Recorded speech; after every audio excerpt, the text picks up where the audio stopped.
Salut tous les gourmands et bienvenue sur Plaisir et Diète dans la Maman. On se retrouve pour cette nouvelle vidéo. Et aujourd'hui, qu'est-ce qu'on va faire? On va tout simplement vous montrer une semaine dans ma vie à Chicago.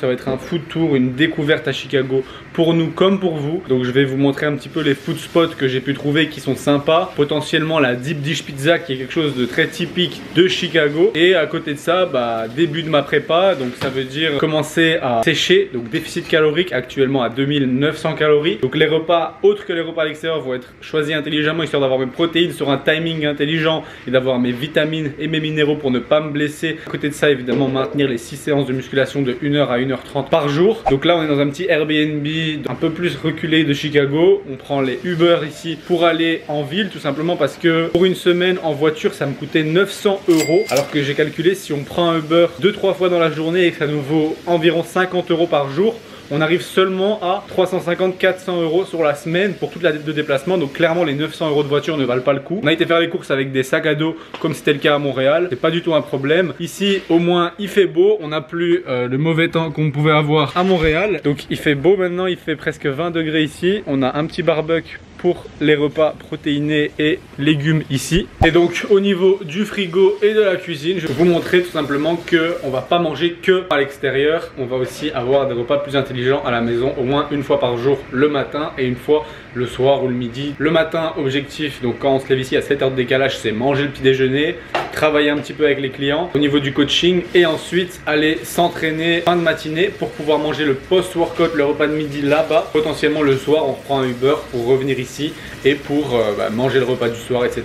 Donc au niveau de la food, on a acheté du poulet sans antibiotiques parce que clairement, je sais qu'il y a des trucs un petit peu louches aux États-Unis, donc on a préféré acheter du plus cher mais de qualité. Des avocats, des tomates, des couilles ici et des petites pommes de terre, patates douces, encore avocats. Et dans le frigo, on a du saumon, encore du poulet, des champignons, du pork tenderloin, ça va être bon pour sur le barbecue, des œufs, du ketchup, du pesto, de la sauce tomate pour les fameuses pâtes bolo, full cottage, du yaourt grec, des tomates, des fraises, ici on a acheté des espèces de petits sticks de grenadine qu'on peut mettre, donc 0 calories, et en bas encore des légumes pour mettre dans le barbecue, encore des légumes ici, un peu de fromage pour les pâtes et c'est plus ou moins tout, et même de la salade. Et clairement on en a eu pour 107 $, ce qui fait l'équivalent de 100 € pour une semaine de courses avec des légumes, des fruits. Certes on n'a pas tous les repas, il y a encore des repas à l'extérieur, mais clairement c'est correct. Finalement je m'attendais à bien pire aux États-Unis. Après on est qu'à Chicago, on n'est pas très loin de la frontière canadienne, à voir ce que ça donne quand on va s'enfoncer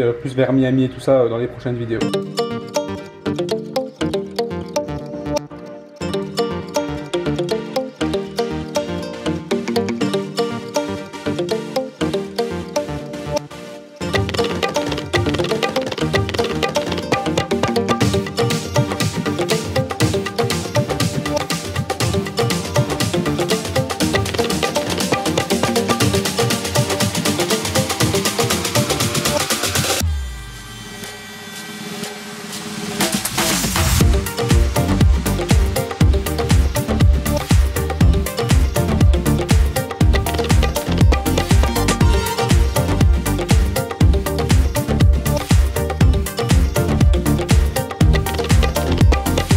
Bon les gourmands, on vient de rentrer, il est presque 19 h. On a marché, on est à 15 000 pas aujourd'hui environ. On a mangé donc dans un Portillo's. Ouais, Portillo's. C'est une sorte de spécialité, viande italienne, hot dog et choses comme ça. C'est une sorte de mini food court comme ça avec des tables à l'américaine.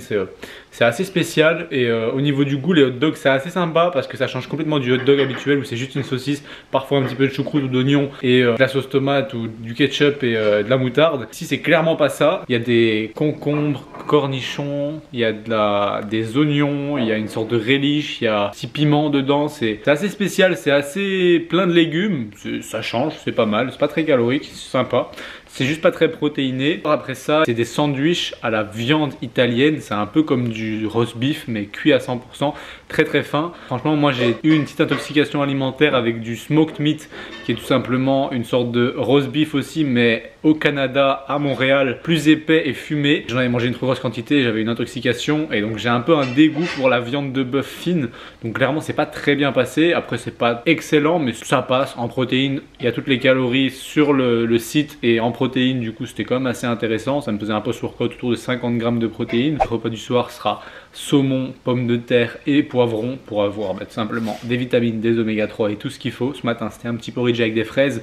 Donc ça fait une journée assez équilibrée quand même. On se retrouvera demain pour la suite de la vidéo et la suite du food test.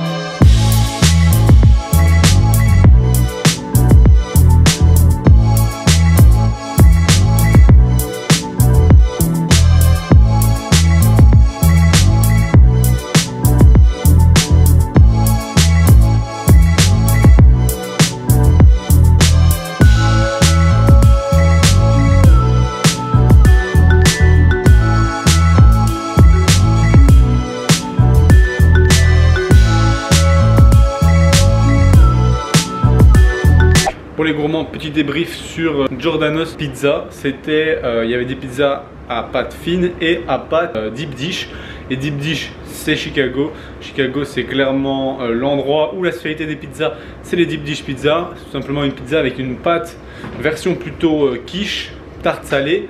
Et donc ils mettent le fromage, au lieu d'être au-dessus, c'est en dessous, tout simplement parce que ça cuit 45 minutes. On a dû attendre 45 minutes dans le resto pour que notre pizza cuise. Donc c'est la base. Donc de pâte qui va sur les bords comme les bords d'une quiche. Ensuite ils mettent fromage, beaucoup de fromage mozzarella. Et après soit ce que vous décidez, donc ça pouvait être du poulet, du bœuf, de la saucisse, des légumes. Et ensuite la sauce tomate et un petit peu de parmesan et d'ail. Et ils mettent ça au four pendant 40 minutes. Pour nous on a juste pris avec une base épinard parce que tout simplement rien que celle-là, par part, c'était pour la version petite, donc la small, c'était 420 cales par part. On a eu pour 1300 calories, 3 parts chacun, donc une demi-pizza. Donc une entière de faire 2600, juste épinards et fromage. Alors j'imagine pas celle au poulet. Il y avait une poulet barbecue qui nous tentait bien, mais clairement ça faisait genre 4000 calories la pizza, 2000 calories chacun. Et clairement c'était bête de dépenser 2000 calories alors que j'en ai 2900 par jour et qu'on doit quand même manger des choses intelligentes le reste du temps. Et qu'en plus, non, ça passe pas. Parce que c'est vrai que quand on voit en taille, c'est pas énorme, mais quand on sort de là, on sent dans notre ventre que c'est vraiment lourd. Par contre, c'est délicieux. Les autres pizzas en PLS, c'est incroyable. Franchement, si vous avez l'occasion de tester,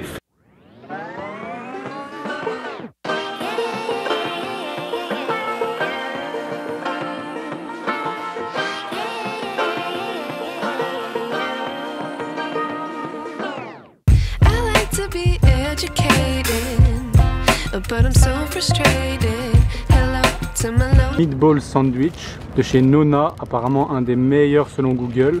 Parce qu'apparemment les meatball sandwich c'est quand même un truc assez typique ici. Ils font meatball sandwich, meatball pâte, meatball tout. Oh la petite boulette là.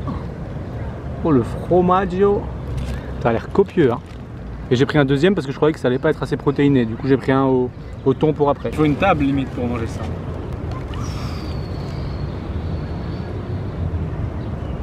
Ah ouais. C'est une folie. Incroyable. On se retrouve pour le débrief de cette journée et de ce repas qui était juste dingue. D'ailleurs, on est rentré là, il est 20h45 et j'ai encore un petit morceau du sandwich au thon. Simplement parce que c'était une dinguerie. Mais on avait complètement oublié qu'on était en Amérique. Je m'étais dit, bon, allez, le petit sandwich meatballs, j'imagine que ça va être la taille d'un truc Subway. Ça va me faire quoi 1000 cales et sûrement pas mes protes. Du coup, je vais en prendre un deuxième. Je vais prendre un sandwich au thon assez léger, histoire d'avoir des protes en plus. Résultat, je me suis retrouvé avec un truc, un meatball sub. Je vais faire facile 300 grammes de boulettes hachées, de la sauce tomate, de l'huile d'olive, full fromage et facile 125 grammes de baguettes. Et à côté de ça, un sandwich au thon à base de vrai thon qui a été fumé et puis avec de la sauce, de l'avocat et du fromage. C'était vraiment énorme, genre les deux ensemble. C'était 2250 cales facile. Donc j'ai mangé une demi du thon et tout le meatball sub. Et là pour vous dire j'avais plus faim jusqu'à maintenant. Donc il était 14h30, 15h qu'on a mangé. Et donc je retrouve ce soir avec juste un peu de cottage cheese pour finir les protes, une carotte pour encore des vitamines et le reste du sandwich. Donc franchement adresse de malade. Nona's Pizza and Sandwich, c'était vraiment très bon. Dans le Loop, dans le West Loop, si vous venez à Chicago, allez tester. C'est assez récent et franchement une dinguerie monumentale. Prenez juste un sandwich parce que clairement il doit faire déjà 1500 cales. Limite 1 pour 2 si vous n'avez pas un gros appétit, ça suffit amplement. Mais franchement c'est une dinguerie. Pour vous dire, je mets jamais de review sur Google et là je leur ai vraiment écrit une review en disant que c'était 5 étoiles quoi. Donc franchement à conseiller. On se retrouve demain du coup pour une autre journée et une autre adresse à tester pendant qu'on va aussi visiter encore par-ci par-là. On a quasi tout fait honnêtement Chicago. si vous planifiez d'y rester 4-5 jours, ça suffit pour visiter toute la partie touristique, c'est suffisant et c'est vraiment très dépaysant, très cool, surtout quand il fait beau pour visiter tout ce qui est parc, étendue d'eau, etc. C'est vraiment très beau. On a testé Donuts Vaud tout simplement parce que c'est apparemment les meilleurs donuts ici, les plus typiques. Il faut savoir qu'ici il y a vraiment beaucoup de cake donuts, pas que dans une sorte de boutique donuts, partout ils font des cake donuts. Ici il y avait aussi des classiques, mais honnêtement les classiques ont plus un goût de brioche, ils sont beaucoup moins bons qu'on a pu les essayer par exemple à Montréal ou encore à Québec, et c'était déjà mieux. Ici franchement la texture et le goût de la pâte, on va dire donuts, c'est vraiment pas ouf. Je conseille pas Chicago comme étant le meilleur endroit pour les donuts. Après j'ai pas tout testé, mais on essaiera encore dans d'autres villes et on verra ce qui est le mieux. Donc on a juste fait Donuts Vaud, puis on a fait Pokéball et un frozen yogurt hier, donc pas quelque chose de vraiment nécessaire à montrer en vidéo étant donné que c'était pas un truc typique. Donc je vais éviter de mettre trop de choses dans cette vidéo, des choses que vous n'avez pas spécialement à tester ici étant donné que vous trouvez ça partout. Mais on va essayer du coup aujourd'hui une autre adresse et on verra ce que ça donne. Je vous montre ça juste après. On se retrouve pour débriefer du colombien polonais. C'était un mix. Il faut savoir qu'ici à Chicago, il y a une grosse partie de la population qui est polonaise. Et le Colombie, c'est clairement en Amérique. Donc il y avait un resto qui combinait colombien, polonais. On s'est dit qu'il fallait qu'on teste. Donc on s'est trouvé avec deux trucs. Talchipapa, un truc comme ça s'appelait le premier. C'est des pommes de terre rissolées avec des saucisses polonaises incroyables. La saucisse polonaise avec une petite sauce aioli et une sauce à l'ananas. Franchement, très bon, très bon, je conseille. Par contre, deuxième truc, c'était des emparogi. Emparogi, c'est un mix entre empanadas et pierogi. Et franchement, c'était vraiment pas bon. C'était un mélange de purée de patates douces et de bœuf dedans. C'était vraiment, mais vraiment pas bon. On aurait voulu tester des pierogi parce que c'est le meilleur truc polonais selon moi. Mais du coup, c'était des emparogi et c'était un peu raté. Et après ça, un petit dessert chez Stan's Donuts, tout simplement parce qu'on m'a conseillé Stan's Donuts, on m'a conseillé surtout Donuts Vaud, qui étaient ceux que je vous avais montré la dernière fois, qui était une petite enseigne très connue ici où c'est obligé de passer quand on va à Chicago et honnêtement pas ouf. Si vous aimez les cake donuts, Chicago il faut manger des cake donuts, mais moi je suis pas du tout ça, je suis plutôt donuts frits, une bonne pâte à donuts bien frite, bien huileuse avec un bon goût de donuts, et clairement on retrouve pas ça dans la plupart des chaînes ou des on va dire enseignes de donuts ici, mais clairement Stan's Donuts, très bon. Parmi tous ceux que j'ai testés ici, c'est les meilleurs. Il y en a plusieurs dans la ville, je crois 2 ou 3. Donc si vous pouvez aller à Chicago et manger des donuts, prenez Stan's Donuts, c'est les meilleurs. On se retrouve maintenant pour le dernier repas qu'on va faire ici. Ça va être Panda Express. Petit débrief de Panda Express, c'était vraiment pas mal. C'est tout simplement une chaîne, mais pas mal aux États-Unis.